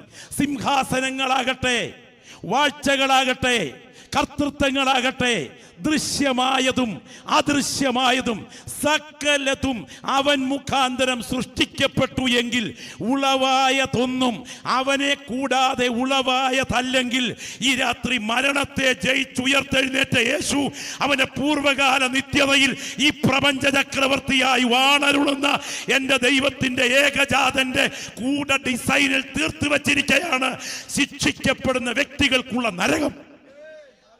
നിങ്ങൾ ശ്രദ്ധിക്കണം. ഇനിയും ഈ നരകത്തിന്റെ ഉദ്ദേശം എന്താണ് നിങ്ങൾക്കറിയാമോ? തിരുവെഴുത്തുനിന്ന് വായിച്ചാട്ടെ. റോമാലേഖനം 9:22 ശ്രദ്ധിച്ചു കേൾക്കണേ. റോമാലേഖനം 9:22 വേഗം. എന്നാൽ ദൈവം തന്റെ കോപം കാണിക്കുവാനും ശക്തി വെളിപ്പെടുത്തുവാനും യഹൂദന്മാരിൽ നിന്ന് മാത്രമല്ല ജാതികളിൽ നിന്നും കൂടെ തേജസ്സിനായി മുന്നൊരുക്കിയ കരുണാപാത്രങ്ങളായ നമ്മിൽ തന്റെ തേജസ്സിന്റെ ധനം വെളിപ്പെടുത്തുവാൻ. കരം ഉയർത്തി എല്ലാവരും ശബ്ദം ഉയർത്തി കർത്താവിന് സ്തോത്രം ചെയ്യണം. എൻ്റെ ദൈവം എന്നിൽ വെളിപ്പെടുത്തിയത് തൻ്റെ കരുണയാണ് എന്ന് ബോധ്യമുണ്ടെങ്കിൽ ആ കരമൊന്ന് അടിച്ച് ദൈവത്തിന് സ്തോത്രം ചെയ്യാമോ? ഓ, രക്തത്താൽ ജയം. ആ ബോധ്യം അകത്തു പ്രാപിച്ച ദൈവമക്കൾ ഇരിക്കുന്ന ഇരിപ്പിൽ പറയണം, എൻ്റെ ദൈവം കരുണ വെളിപ്പെടുത്തിയതിൻ്റെ തെളിവാണ് പൂവമ്മല കോമ്പൗണ്ടിൽ ഞങ്ങൾ ഇരുന്ന് കർത്താവിനെ ആത്മാവിൽ ആരാധിക്കുന്നത്. മുൻപ് പാട്ടിൽ പാടിയതുപോലെ അന്നേ മരിച്ചു പോയെങ്കിൽ നിത്യ നരകത്തിന് ഓഹരിക്കാരനാകേണ്ട എന്നെ എൻ്റെ പേര് ജീവന്റെ പുസ്തകത്തിൽ കുറിച്ച് എൻ്റെ ദൈവം എൻ്റെ മേൽ എൻ്റെ ദൈവത്തിൻ്റെ കരുണ വെളിപ്പെടുത്തിയതെങ്കിൽ എനിക്ക് നാരായം വിഴുങ്ങിയതുപോലെ ദൈവസ്ഥന് ഇരിക്കാൻ പറ്റില്ല. കരുണ അനുഭവിച്ച ദൈവമക്കൾ ശബ്ദം ഉയർത്തി പറയണം. ഒരു ശില്പിയായ അതേ വിദഗ്ധന് അവന്റെ കയ്യിൽ കിട്ടുന്ന മാർബിൾ ഫലകത്തിൽ അവന്റെ ശില്പത്തിന്റെ കഥ ആ കഴിവ് വെളിപ്പെടുത്തുന്ന സത്യമാണെങ്കിൽ, ഒരു ചിത്രകാരന് അവന്റെ മുൻപിലുള്ള ക്യാൻവാസിൽ അവന്റെ കഴിവ് വെളിപ്പെടുത്തുന്നത് സത്യമാണെങ്കിൽ, ഒരു പാട്ടുകാരന് ഒരു സദസ്സിൽ അവന്റെ കഴിവ് വെളിപ്പെടുത്തുന്നത് സത്യമാണെങ്കിൽ, സാധുവായ എന്നിൽ എൻ്റെ ദൈവത്തിന്റെ കരുണ വെളിപ്പെടുത്തിയത് കൊണ്ടാണ് ഞാൻ ഇന്ന് രാത്രി ഇവിടെ ഇരുന്ന് ആരാധിക്കുന്നത് എന്ന് പറയാൻ കഴിവുള്ള ദൈവമക്കൾ പറയണം, എൻ്റെ ദൈവത്തിന് കരുണ എന്ന ഒരു ഭാഗം മാത്രമല്ല കൂടെപ്പിറപ്പേ ഉള്ളത്, എൻ്റെ ദൈവത്തിന് കോപം എന്നൊരു ഭാഗം കൂടെയുണ്ട്. ഞാൻ ചോദിക്കട്ടെ, കോപം ഇവിടുത്തെ രാജാക്കന്മാർ വെളിപ്പെടുത്തുമോ? പോട്ടെ, ഭരണാധികാരികൾ വെളിപ്പെടുത്തുമോ? യഹൂദനെ ഹിറ്റ്ലർ കൊന്നത് എങ്ങനെ നിങ്ങൾക്കറിയാമോ? വാ, എൻട്രൻസിൽ പേരെഴുതി അകത്ത് കയറ്, എല്ലാവർക്കും ജോലി തരാം എന്ന് പറഞ്ഞ് അകത്തോട്ട് കയറ്റിയിട്ടേ ഒടുവിലത്തെ വഴിയും അങ്ങ് അടച്ചു. രാവിലെ മുതൽ ഉച്ചവരെ ഇങ്ങനെ ഇരിക്കുന്നവർ ബാത്റൂം അന്വേഷിച്ചു. ബാത്റൂമിനകത്തോട്ട് കയറി ഒരാൾ ടാപ്പ് ഓൺ ചെയ്തു. തുറന്ന് വിട്ടതും എന്ന് പറഞ്ഞ് ഗ്യാസ് പുറത്തേക്ക് ഒഴുകി. അകത്തുള്ള ആളുകൾ മരിച്ചു വീണു. ബാക്കി മുഴുവൻ ഡെഡ് ബോഡികൾ ഒന്നിനു പുറകെ ഒന്നായി തറയിലേക്ക് വീണു. അത് എയർപോർട്ടിലേക്കുള്ള ബെൽറ്റ് പോലെയായിരുന്നു. അത് ഒഴുകി നേരെ കുട്ടകങ്ങളിലേക്ക് ഇറങ്ങി. ആ കുട്ടകങ്ങളിലേക്ക് പിടയ്ക്കുന്ന മാംസശരീരങ്ങൾ ഇറങ്ങിയപ്പോൾ അതിൻ്റെ കാലിൽ കുത്തിക്കടത്തിയ സൂചിയിലൂടെ ചോര വലിച്ചെടുത്തിട്ട് പച്ച മാംസം കുട്ടകങ്ങളിലിട്ട് കുതുകുത കുത്തി തിളപ്പിച്ച് വെട്ടിയെടുത്ത നെയ് കൊണ്ട് സോപ്പുണ്ടാക്കി യൂറോപ്യൻ ചന്തകളിൽ വിറ്റു. കാര്യമെന്താ? അത് ഹിറ്റ്ലറിന്റെ കോപം വെളിപ്പെടുകയായിരുന്നു. നിങ്ങൾക്ക് എല്ലാവർക്കും അറിയാവുന്ന മറ്റൊരു സംഭവം ഞാൻ പറയാം. അടുത്ത ചില ദിവസങ്ങളിലേക്ക് രാജാവിനെ അല്ലാതെ മറ്റൊന്നിനെയും നമസ്കരിക്കരുത് എന്ന ഒരു ആജ്ഞ രാജസന്നിധിയിൽ പുറപ്പെട്ടിരിക്കുന്നു. പക്ഷെ ഈ സമയം എബ്രായ ബാലന്മാർ രാജാവിനെ നമസ്കരിക്കില്ല. ഈ പ്രത്യേക സമയം നമസ്കരിക്കുകയില്ലെന്നുള്ള ഉറപ്പ് തൻ്റെ ഇടത്തോടെ പറഞ്ഞു, ഞങ്ങൾ സേവിക്കുന്ന ദൈവം ഞങ്ങളെ വിടുവിക്കും. വിടുവിച്ചാലും ഇല്ലെങ്കിലും ഈ ബിംബത്തെ ഞങ്ങൾ നമസ്കരിക്കില്ല. അഭിമാനം പണയം വെച്ച് സത്യത്തെ ബലി കഴിക്കാതെ കഴുത്ത് മുറിയേണ്ടി വന്നാലും പ്രമാണത്തിന് വേണ്ടി നിൽക്കാൻ വിളിക്കപ്പെട്ട ദൈവമക്കൾ ഉണ്ടെങ്കിൽ നിന്നെ മാനിക്കുന്ന ദൈവത്തിന്റെ കരം ചരിത്രത്തിലുണ്ട്. എന്നാൽ ഈ സമയം ചൂളയുടെ ചൂട് 7 മടങ്ങായി വർദ്ധിപ്പിച്ചു എന്ന് പറഞ്ഞാൽ, ഇവിടുത്തെ ഒരു രാജാവിന് കോപം കൂടുമ്പോൾ ആ കോപത്തിന്റെ ഭാഗമായി ഇവിടുത്തെ ചൂളയുടെ ചൂട് 7 മടങ്ങാക്കുമെങ്കിൽ എന്റെ ദൈവത്തിന്റെ കോപം കാണിക്കാൻ നെബൂഖദ്നേസറിന്റെ കോപമല്ല, ഹിറ്റ്ലറിന്റെ കോപമല്ല, നീറോയുടെ കോപമല്ല, ഇവിടുത്തെ ഒരു ഏകാധിപതിയുടെ കോപമല്ല, പ്രപഞ്ച ചക്രവർത്തിയായ മഹാദൈവത്തിന്റെ കോപം കാണിക്കാൻ എന്റെ ദൈവം ഒരുക്കിയിരിക്കുന്ന ഒരു നരകം യാഥാർത്ഥ്യമാണ്. എന്റെ പ്രിയപ്പെട്ടവരെ, വിശുദ്ധ തിരുവെഴുത്തിലേക്ക് നിങ്ങളുടെ ശ്രദ്ധയെ ക്ഷണിക്കുമ്പോൾ വിശുദ്ധ ബൈബിളിൽ നിന്നും നിങ്ങൾക്ക് ആ ഭാഗം ഞാൻ കുറെ വ്യക്തമാക്കാം. വേഗം ഒന്ന് വരണം. വെളിപ്പാട് പുസ്തകം 14:10. പെട്ടെന്നൊന്ന് വന്നാട്ടെ. വെളിപ്പാട് പുസ്തകം 14:10. വെളിപ്പാട് 14:10 വായിച്ചാട്ടെ.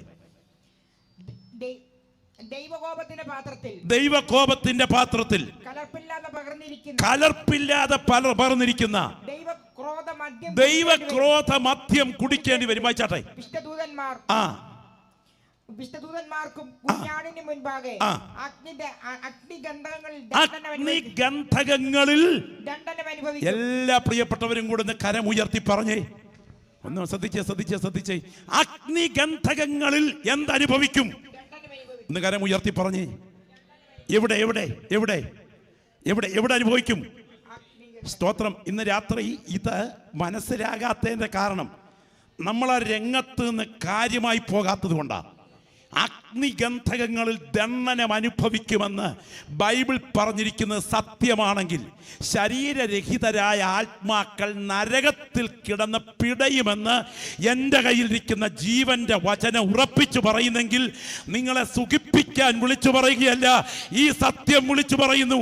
യേശുവിനെ ജീവിതത്തിന്റെ കർത്താവായി ഏറ്റുവാങ്ങി സുവിശേഷം സ്വീകരിക്കാത്ത കൂടപ്പിറപ്പേ, നിന്നെ കാത്തിരിക്കുന്നത് നിത്യനാശം എന്ന കൊടിയ ശിക്ഷാവിധിയാണ്. ദൈവത്തിന് സ്തോത്രം. അതിന്റെ സ്വഭാവം എന്തായിരിക്കും? ചോദ്യം. അപ്പൊ ശരീരരഹിതമായി ആത്മാക്കൾക്ക് നിലനിൽപ്പുണ്ടോ? വിശുദ്ധ തിരുവെഴുത്തിൽ ഇതിനെക്കുറിച്ച് പറഞ്ഞിരിക്കുന്ന ഗൗരവമായ വാക്യം നിങ്ങൾ ശ്രദ്ധിക്കണം. സ്തോത്രം.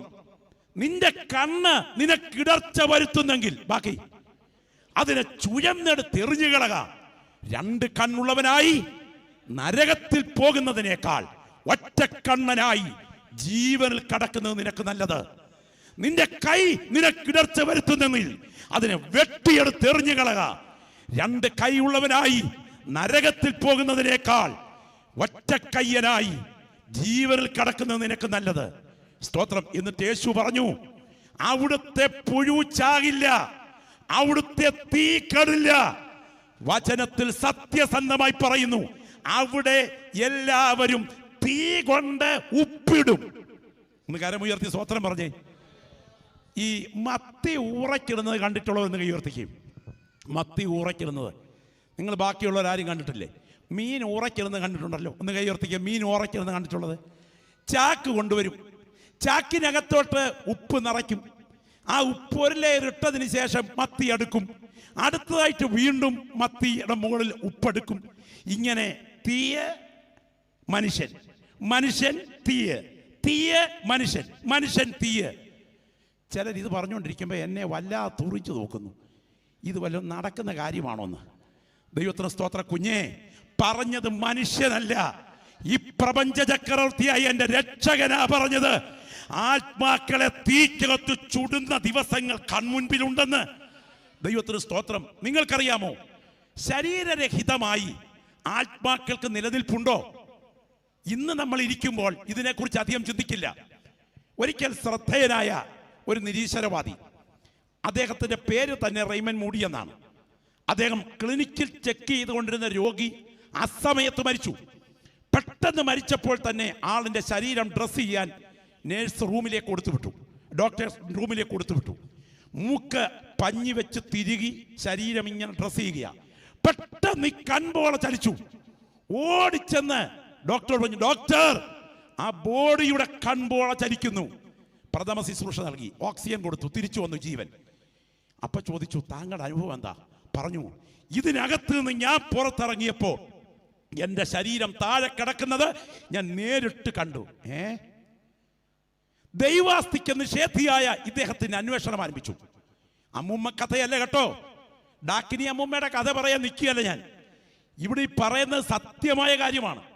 അദ്ദേഹം അന്വേഷണം നടത്തിയപ്പോൾ 100 മരണാസന്നരായ ബോഡിയിൽ ടെസ്റ്റുകൾ നടത്തി.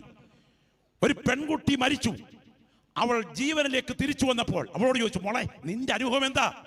അവൾ പറഞ്ഞു, ഞാൻ മരിച്ചു കഴിഞ്ഞതോടെ എൻ്റെ ശരീരത്തിനകത്തുനിന്ന് തൂവൽ പോലെ ഭാരം കുറഞ്ഞ രൂപത്തിൽ ഞാൻ പുറത്തിറങ്ങി.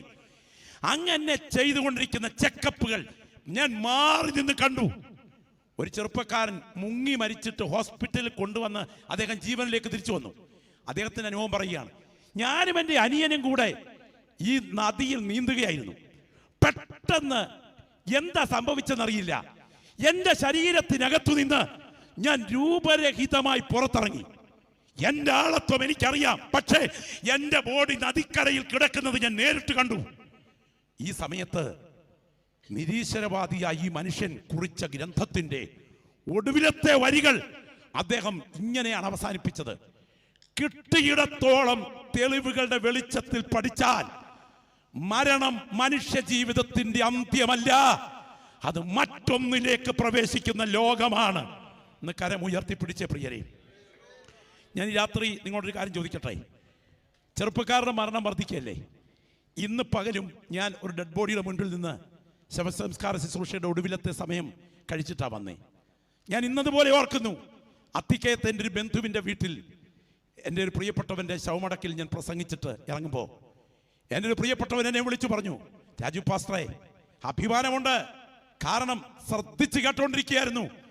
പ്രസംഗം മരണാനന്തര ജീവിതത്തെക്കുറിച്ചും ഒക്കെ കൃത്യമായി മനസ്സിലായി. എനിക്ക് മനസ്സിലായി പാസ്റ്ററെ, കുറെ കൂടി ഇരുന്ന് ചിന്തിക്കുന്നു. ഫോൺ കട്ട് ചെയ്തു. അടുത്ത ദിവസം രാവിലെ ഞാൻ ഉണരുമ്പോൾ എൻ്റെ മൊബൈലിൽ വന്ന മെസ്സേജ്, ഞങ്ങളുടെ പ്രിയപ്പെട്ട ആ സഹോദരൻ എന്നെ തലേ രാത്രി പ്രശംസിച്ചയാളില്ലേ, അദ്ദേഹം മരിച്ചു കഴിഞ്ഞു. രാവിലെ ഭാര്യയുമായി ഒരുമിച്ച് പൂരി ഉണ്ടാക്കിക്കൊണ്ടിരിക്കുമ്പോ, എന്തിന് പൂരി ഇതെനിക്ക് വേണം എന്ന് പറഞ്ഞ് ഹാസ്യരൂപത്തിൽ ഭാര്യയുമായി സംസാരിച്ച് ഒരു കമ്പിയിൽ കോർത്ത പൂരി പാത്രത്തിലോട്ട് ഇട്ടപ്പം പെട്ടെന്നൊരു അസ്വസ്ഥത, ഇരുന്ന ഇരിപ്പിൽ താഴേക്ക് വീണു. ഒരു പറ്റം കാർഡിയാക് ഡോക്ടർമാരുടെ അടുക്കലെത്തിച്ചു. പക്ഷേ വിശദീകരണം വ്യക്തമായി പറഞ്ഞുകൊണ്ടിരിക്കുമ്പോൾ ആള് പോയി. നിങ്ങൾക്കറിയാം, പൂച്ചടിയിലെ സണ്ണിച്ചായൻ എനിക്ക് ഏറ്റവും പ്രിയപ്പെട്ടയാളാണ്. ഞാൻ രാവിലെ സമയം സൈക്ലിങ്ങിന് ഇറങ്ങുമ്പോൾ ആളുകൾ ഓടുന്നു. ചോദിച്ചു, എന്താ പറ്റി? പൂച്ചടിയിലെ സണ്ണിച്ചായൻ മരിച്ചു. ഞാൻ ചോദിച്ചു, പൂച്ചടിയിലെ സണ്ണിച്ചായൻ മരിച്ചോ? അതെ, മരിച്ചു. ഞാൻ നേരെ ഹോസ്പിറ്റലിൽ എത്തുമ്പോൾ കാണുന്നത് ഡെഡ് ബോഡിയാണ്. രാവിലെ എഴുന്നേറ്റ് ചായ കുടിക്കാൻ ഭാര്യയോട് പറഞ്ഞ് ചായ ഉണ്ടാക്കാൻ പറഞ്ഞു. കുടുംബ പ്രാർത്ഥനയിൽ ഒരുമിച്ച് പാട്ടുപാടി പ്രാർത്ഥിച്ചിട്ട് സിറ്റ് ഔട്ടിലെ സോഫയിലേക്കൊന്ന് ചരിഞ്ഞു കിടന്നു. ചായ ഉണ്ടാക്കിക്കൊണ്ട് ഭാര്യ വന്നപ്പോൾ വെട്ടി വിറച്ച് വിയർത്ത് തണുത്ത് കിടപ്പുണ്ട്. പ്രിയരെ, ഞാൻ ഈ ദൂത് ഇവിടെ സംസാരിച്ചു കൊണ്ടിരിക്കുമ്പോ ആ 2 കരങ്ങൾ കർത്താവിങ്കിലേക്കൊന്ന് ഉയർത്തിപ്പിടിച്ചേ. ശബ്ദം ഉയരട്ടെ. എല്ലാ പ്രിയപ്പെട്ടവരും എല്ലാവരും ഒരുമിച്ച് ദൈവത്തിന് സ്തോത്ര. ശബ്ദം ഉയർത്തി അല്പ മിനിറ്റുകൾ, ചില മിനിറ്റുകൾ, ഞാൻ അവസാന മിനിറ്റുകൾ പ്രാർത്ഥിക്കാൻ പോകുക. എല്ലാ പ്രിയപ്പെട്ടവരുടെയും നാവിൽ നിന്ന് പ്രാർത്ഥനയുടെ ശബ്ദം ഉയരണം. Glory, hallelujah. എല്ലാ പ്രിയപ്പെട്ടവരും, കർത്താവിൻ്റെ മകൻ പ്രിയ ടോം മുൻപോട്ട് കടന്നു വന്ന് ഒരു പാട്ടിൻ്റെ ചരണങ്ങളൊന്ന് പാടാൻ തുടങ്ങുകയാണ്. ദൈവത്തിന് സ്തോത്രം. എപ്പോഴാണ് എൻ്റെ സോദര മൃത്യു വരുന്നത്, ഓർക്കായിരത്ര കഷ്ടമേ. ആ 2 കൈകളും എത്രത്തോളം മലർത്താമോ അത്രത്തോളം മലർത്തിപ്പിടിച്ചുകൊണ്ട് ഇരിക്കുന്ന ഇരിപ്പിൽ ഈ ദൂത് കഴിഞ്ഞ് നിങ്ങൾ വീട്ടിലേക്ക് പോകുന്നതിന് മുൻപ് എല്ലാവരും ഒന്ന് ശബ്ദമുയർത്തി പറഞ്ഞ് എൻ്റെ നിത്യത ഒന്ന് പറഞ്ഞേ. ഇത്രയും ശബ്ദം പോരല്ലോ. ഇവിടെ കടന്നു വന്നിരിക്കുന്ന ദൈവമക്കൾ എല്ലാവരും ശബ്ദമുയർത്തി എന്ന് പറഞ്ഞ് എൻ്റെ നിത്യത. ഇരിക്കുന്ന ഇരിപ്പിൽ അടുത്തിരിക്കുന്ന ആളിന്റെ കാതിൽ മുഴങ്ങത്തക്ക വിധം പറഞ്ഞേ എൻ്റെ നിത്യത. ഒന്ന് ചേർന്ന് പാടാം. എപ്പോഴാണ് എൻ്റെ സോദര, എപ്പോഴാണ് എൻ്റെ സോദര ശബ്ദമുയർത്തി മൃത്യു വരുന്നതോർക്കായിലെന്തു കഷ്ടമേ. എപ്പോഴാണ് എൻ്റെ സോദര മൃത്യു വരുന്നതോർക്കായിലെന്തു കഷ്ടമേ. ഇപ്പാരിൽ നിൻ ജനങ്ങൾക്കു തൃപ്തി തൃപ്തിയില്ലാഞ്ഞു ലോകത്തെ പോൽ ജീവിച്ചിട്ട് ഇപ്പാരിൽ നിൻ ജനങ്ങൾക്ക് തൃപ്തിയില്ലാഞ്ഞു ലോകത്തെ പോൽ ജീവിച്ചിട്ട് ദൂരവേ അല്ല മരണം എന്നാർക്കറിയാം ലേശം ഇല്ല സമയങ്ങൾ ദൂരവേ അല്ല മരണം എന്നാർക്കറിയാം ലേശം ഇല്ല സമയങ്ങൾ. ശക്തിയോടെ ചേർന്ന് പഠിക്കട്ടെ. ഓ രാജാക്കന്മാർ വലിയ ധീരന്മാരായവർ, രാജാക്കന്മാർ വലിയ ധീരന്മാരായവരും തീരെ സാധുക്കളും ഈ ലോകം വെടിഞ്ഞു പോകും. തീരെ സാധുക്കളും ഈ ലോകം വെടിഞ്ഞു പോകും. എപ്പോഴാണെന്റെ സോദര മൃത്യു വരുന്നതോർക്കായി എന്തു കഷ്ടമേ. എപ്പോഴാണെന്റെ സോദര മൃത്യു വരുന്നതോർക്കായി എന്തു കഷ്ടമേ. ഇന്ന് രാത്രി ഈ ദൂത് ഇവിടെ ഉയർന്നുകൊണ്ടിരിക്കുമ്പോൾ ആർക്കാണ് നരകം എന്ന ചോദ്യത്തിന് ബൈബിളിന്റെ ഉത്തരം നിങ്ങൾ ശ്രദ്ധിക്കണം. മനുഷ്യകുലത്തിനല്ല നരകം, സാത്താനും അവന്റെ ദൂതന്മാർക്കുമാണ് നരകം. എന്നാൽ യേശുവിനെ ജീവിതത്തിന്റെ കർത്താവായി ഏറ്റുവാങ്ങി അവന്റെ മുൻപിൽ ആയുസ് സമർപ്പിച്ചിട്ടുള്ള ഒരാളുണ്ടെങ്കിൽ നിന്റെ നിത്യശിക്ഷാവിധി ഒഴിഞ്ഞു പോകുന്ന രാത്രിയായിരിക്കും ഈ രാത്രി. എന്നാൽ ആ കരം നീ കൊടുക്കാതിരുന്നാൽ നിന്നെ കാത്തിരിക്കുന്നത് പ്രമോഷൻ അല്ല, നിന്നെ കാത്തിരിക്കുന്ന നിത്യ നരകമായിരിക്കും. കരം ഉയർത്തിപ്പിടിച്ച പ്രിയരെ, ശബ്ദം ഉയർത്തി ഒന്ന് പ്രാർത്ഥിക്കു തുടങ്ങിക്കേ. എല്ലാവരും ഒരുമിച്ചൊന്ന് ശബ്ദം ഉയർത്തി പ്രാർത്ഥിച്ചേ. ഇന്ന് രാത്രി എൻ്റെ പിൻപിലിരിക്കുന്ന ദൈവദാസന്മാരൊന്ന് എഴുന്നേറ്റ് നിന്ന് അന്യഭാഷയിൽ പ്രാർത്ഥിക്കാൻ നിയോഗമുള്ള ദൈവമക്കൾ അന്യഭാഷയിൽ, ആത്മാവിൽ പ്രാർത്ഥിക്കുന്ന ദൈവമക്കൾ ആത്മാവിൽ പ്രാർത്ഥിക്കുവാൻ നിൽക്കുന്ന നിൽപ്പിൽ കരങ്ങൾ ഉയർത്താവുന്നവർ കരം ഉയർത്തി പ്രാർത്ഥിക്കണം. ഈ രാത്രി ഇതിനകത്ത് മാത്രമല്ല ഈ വചനം ഉയർന്നുകൊണ്ടിരിക്കുന്നത്, ഈ പരിസരങ്ങളിലേക്കെല്ലാം ഈ ജീവന്റെ വചനം വ്യാപരിക്കുകയാണ്. ഞാൻ ആത്മാവിൽ കാണുകയാണ്, സ്വർഗം ഈ ഗ്രൗണ്ടിന് മീതെ തുറന്നു നിൽക്കുകയാണ്. സാത്താൻ ചില വ്യക്തികളെ നോട്ടം വെച്ചിട്ടുണ്ട്. അടുത്ത ദിവസങ്ങളിൽ മരണത്തിന്റെ തണുത്ത കരങ്ങൾ പ്രതീക്ഷിക്കാത്ത നിലയിൽ ചില വ്യക്തികളെ അത് തലോടേണ്ടതിന് പദ്ധതികൾ ഒരുക്കിയിട്ടുണ്ട്. അടുത്ത ദിവസം നിന്റെ ശരീരത്തിൽ ഭവിക്കാൻ തുടങ്ങുന്നത് എന്താണെന്ന് എൻ്റെ കൂടെപ്പിറപ്പെ നിനക്കറിയില്ല. എന്നാൽ ഇന്ന് രാത്രി നിന്റെ മുൻപിൽ രണ്ട് വഴികൾ നിൽക്കുകയാണ്. ഒന്ന്, കത്തുന്ന ഒരു നരകം, നിത്യശിക്ഷാവിധിക്ക് വേണ്ടി കാത്തു നിൽക്കുന്ന നീ അവിടേക്ക് കടന്നു പോകും. എന്നാൽ രണ്ട്, യേശുവിലൂടെയുള്ള നിത്യജീവനാൽ നരകവിധി ഒഴിഞ്ഞു പോകാം. ഈ രാത്രി കരങ്ങൾ ഉയർത്തിപ്പിടിച്ച് എൻ്റെ പിൻപിലിരിക്കും നിൽക്കുന്ന ദൈവദാസന്മാർ അന്യഭാഷയിൽ ദേശത്തിന് വേണ്ടി പ്രാർത്ഥിച്ചാട്ടെ. രക്തത്താൽ ജയം, രക്തത്താൽ ജയം. പരിശുദ്ധാത്മാവ് ഇതിനകത്തിരിക്കുന്ന ചില വ്യക്തികളെ പ്രാർത്ഥനയ്ക്കായിട്ട് ഒരുക്കുകയാണ്. പൈശാചിക ശക്തികൾ ചില വ്യക്തികളെ ബന്ധിച്ച് നിത്യ നരകത്തിലേക്ക് വലിച്ചിഴച്ച് അവന്റെ വഞ്ചനയ്ക്കകത്ത് കണ്ണ് തുറക്കാതിരിക്കത്തക്ക വിധം ആത്മീയ ശുശ്രൂഷ പോലും ഒരു രസകരമായ അഭിനയമാകത്തക്ക വിധം ഈ ഗ്രൗണ്ടിൽ വാദിച്ചുകൊണ്ട് നിൽക്കുമ്പോൾ ഇന്ന് രാത്രി കുഞ്ഞാടിന്റെ രക്തത്തിന്റെ ശക്തി ചില പ്രിയപ്പെട്ടവരെ കെട്ടിയിട്ടിരിക്കുന്ന മുഖങ്ങളെ ഈ വചനത്തിന്റെ മുൻപിൽ ഇന്ന് രാത്രി അഴിച്ചു മാറ്റാൻ തുടങ്ങുന്നു. ആത്മഭാരമുള്ള ദൈവമക്കൾ ഇരിക്കുന്ന ഇരിപ്പിൽ ശബ്ദം ഉയർത്തി പ്രാർത്ഥിക്കട്ടെ. അബ്ദൽ ഘടകന ദിഗജകൾ ഘടകന. പ്രാർത്ഥന ഉയരട്ടെ, പ്രാർത്ഥന ഉയരട്ടെ. രക്തത്താൽ ജയം, രക്തത്താൽ ജയം, രക്തത്താൽ ജയം. കർത്താവിന്റെ കരം ഇതിനകത്തിയ വ്യക്തികളെ ആഴത്തിൽ തൊടുകയാണ്. കർത്താവിന്റെ കരം ഇന്ന് രാത്രിയിലെ കെട്ടുകളെ അഴിച്ചെടുക്കുകയാണ്. പരിശുദ്ധാത്മാവ് രാത്രിയിലെ ബന്ധനങ്ങളെ പൊട്ടിക്കുകയാണ്. ചില പൈശാചിക അടിച്ചമർത്തലുകളെ, ചില കുടുംബ വകയായി വാഴുന്ന ശാപത്തിന്റെ ബന്ധനങ്ങളെ ഈ ദൂത് ഇവിടെ മുഴങ്ങിക്കൊണ്ടിരിക്കുമ്പോൾ എന്റെ സ്വർഗം അഴിച്ചെടുക്കുന്ന രാത്രിയാണ്. ആത്മാവിൽ ആരാധിക്കുന്ന ദൈവമക്കൾ ചേർന്ന് പ്രാർത്ഥിക്കുക. യേശുവിന്റെ നാമത്തിൽ ജയം, യേശുവിന്റെ അധികാരമുള്ള നാമത്തിൽ ജയം, യേശുവിന്റെ അധികാരമുള്ള നാമത്തിൽ ജയം. ആ കരങ്ങൾ രണ്ട് കർത്താവിങ്കിലേക്ക് എത്രത്തോളം ഉയർത്താമോ അത്രത്തോളം ഉയർത്തിപ്പിടിച്ചുകൊണ്ട് ശബ്ദമുയർത്തി യേശുവേ എന്ന് പറയാൻ കഴിയുന്ന എല്ലാ പ്രിയപ്പെട്ടവരും ശബ്ദമുയർത്തി യേശുവേ എന്നൊന്ന് പറഞ്ഞാട്ടെ. ശബ്ദമുയരട്ടെ. മടിക്കേണ്ട കേട്ടോ, മടിക്കേണ്ട. ഇന്ന് രാത്രി നീ ലജ്ജിച്ചു മിണ്ടാതിരുന്നാൽ ഈ കല്ലുകൾ ആർക്കുന്ന ഒരു ദിവസം വരികയാണ്. ഞാൻ ഇന്ന് രാത്രി പ്രസംഗിക്കുന്നത് അടുത്ത ബംഗ്ലാവിൻ്റെ നില എങ്ങനെ പൊക്കാം എന്നതിനെ കുറിച്ചല്ല. ഞാൻ ഇന്ന് രാത്രി പ്രസംഗിക്കുന്നത് ക്യാൻസർ രോഗം എങ്ങനെ മാറ്റാം എന്നതിനെ കുറിച്ചല്ല.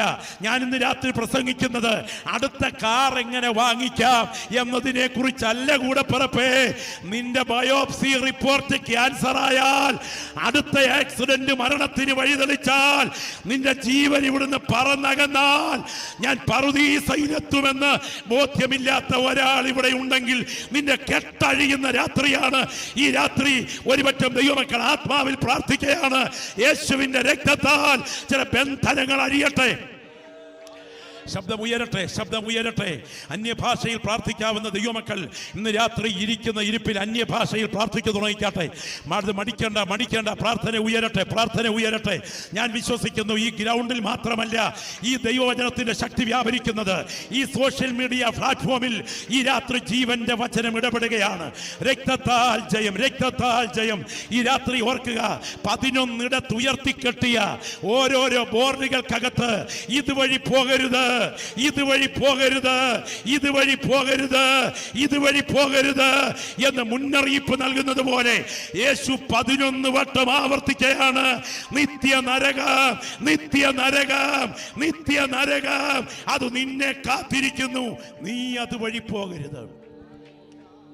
എല്ലാവരും ദൈവസന്നിധിയിൽ ഒരുമിച്ചൊന്ന് എഴുന്നേറ്റാട്ടെ. ആരും ഈ ഗ്രൗണ്ട് വിടരുത്. ആ 2 കൈകളും ഒന്ന് നെഞ്ചോട് ചേർത്ത് വെച്ച്, ആ 2 കൈകളും ഒന്ന് നെഞ്ചോട് ചേർത്ത് വെച്ച്. മടിക്കേണ്ട. ആ 2 കൈകളും നെഞ്ചോട് ചേർത്ത് വെച്ച് ശബ്ദമുയർത്തി ഒരു നിമിഷം ഒന്ന് പ്രാർത്ഥിച്ച്. ശബ്ദമുയരട്ടെ, ശബ്ദമുയരട്ടെ, ശബ്ദമുയരട്ടെ. ഇന്ന് രാത്രി ഒരു ദൈവദാസൻ പ്രസംഗിച്ചുകൊണ്ടിരിക്കുമ്പോൾ, ഒരു മിനിറ്റ് ഒന്ന് കണ്ണു തുറക്കണേ.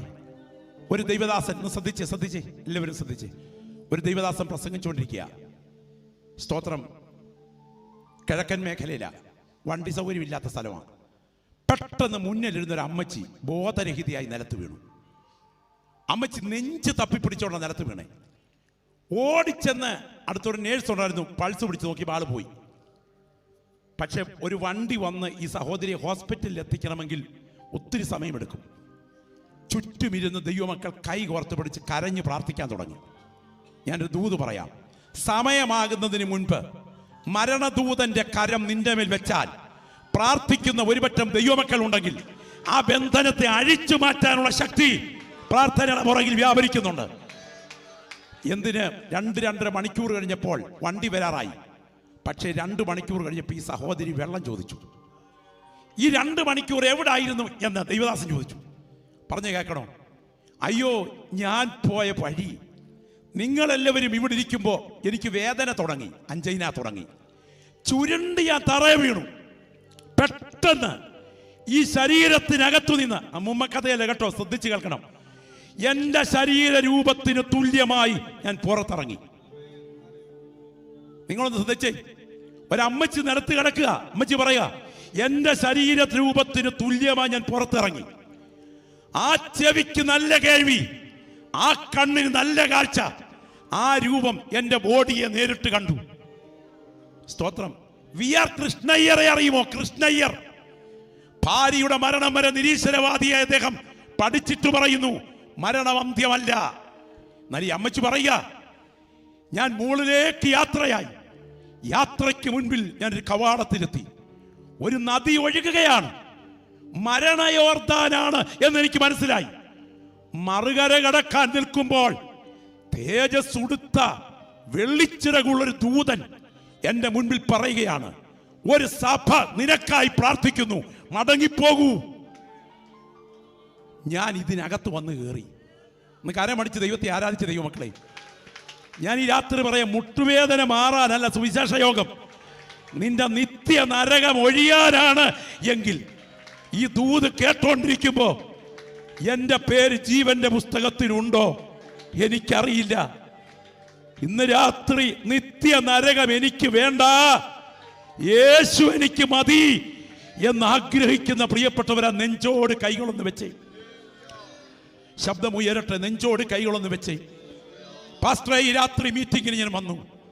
ഞാൻ ഈ രാത്രി മണ്ണിനേക്കാൾ നിത്യതയെ കാണുക, ക്രൂശിനെ ഞാൻ ആലിംഗനം ചെയ്യുകയാ, യേശുവിന്റെ പാദം ഞാൻ മുത്തുക, എന്റെ പാപക്കറകൾ കഴുകാൻ കഴിവുള്ള യേശുവിൽ ഞാൻ ഇന്ന് രാത്രി കടന്നാശ്രയിക്കുക.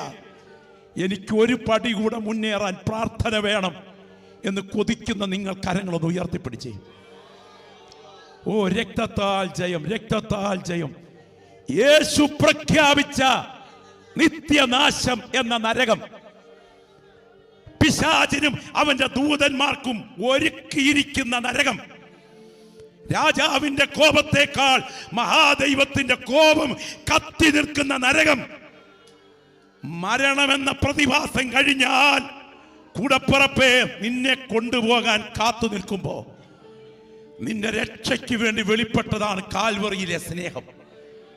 ഇന്ന് രാത്രി ഉയർന്ന കരങ്ങൾക്ക് വേണ്ടി ഞാൻ പ്രാർത്ഥിക്കാൻ പോകുകയാണ്. ഞാൻ ഈ രാത്രി ഉയർന്ന കരങ്ങൾക്കായി പ്രാർത്ഥിക്കാൻ പോകുകയാണ്. ഈ വേദിയിൽ നിൽക്കുന്ന ദൈവദാസന്മാരൊക്കെ കരങ്ങൾ ഇവർക്ക് നേരെ ഒന്ന് ഉയർത്തിപ്പിടിച്ചേ. എന്റെ കൂടപ്പിറപ്പേ, മദ്രാസിലെ മോനെ അറിയാമോ? കരിക്കൻ വില്ല കൊലക്കേസിലെ ഒന്നാമത്തെ പ്രതി, വളത്തമ്മയുടെ വയറ്റിൽ കറിക്കത്തി കുത്തിക്കടത്തിയ ആ നരാധമൻ, അവനെ കഴുകിയതാണ് യേശുവിന്റെ രക്തമെങ്കിൽ യേശുവിനെ കൂടാതെ ആർക്കും സ്വർഗത്തിലെത്താൻ പറ്റില്ല. യേശുവിന് പരിഹരിക്കാൻ കഴിയാത്ത ഒരു പാപക്കറയുമില്ല. ഇന്ന് രാത്രി വഴിവക്കിൽ നിൽക്കുകയാണെങ്കിലും ടെറസിന്റെ മുകളിൽ ഇരിക്കുകയാണെങ്കിലും ഞാൻ ക്രൂശിന്റെ ചുവട്ടിലേക്ക് വരികയാണ്. എനിക്ക് കഴുകൽ വേണം എന്ന് കൊതിക്കുന്ന പ്രിയപ്പെട്ട വലതുകരം ഉയർത്തിപ്പിടിച്ചേ. പരിശുദ്ധനായ ഞങ്ങളുടെ ദൈവമേ, സ്വർഗസ്ഥനായ ഞങ്ങളുടെ പ്രിയ പിതാവേ, നിത്യജീവന്റെ വചനം ഞങ്ങൾ ഈ ഗ്രൗണ്ടിൽ പ്രസംഗിച്ചു. എരിയുന്ന നരകത്തിൽ കത്തിത്തീരേണ്ട ആത്മാക്കളെ ക്രൂശ് മുഖാന്തരം വിടുവിച്ച ദൈവസ്നേഹത്തിനായി സ്തോത്രം. നിന്റെ കരങ്ങളിൽ ഈ ഉയർന്ന കരങ്ങളെ കൈമാറുകയാണ്. കാൽവറിയിൽ ചൊരിഞ്ഞ രക്തത്താൽ ഞങ്ങൾ ഇന്ന് രാത്രി ഈ കരങ്ങളെ ആത്മാവിൽ മുദ്ര വയ്ക്കുകയാണ്, യേശുവിൻ നാമത്തിൽ തന്നെ. സ്തോത്ര. കരങ്ങളൊന്ന് ഉയർത്തിപ്പിടിച്ച് ദൈവത്തിന് മഹത്വം അർപ്പിക്കാമോ?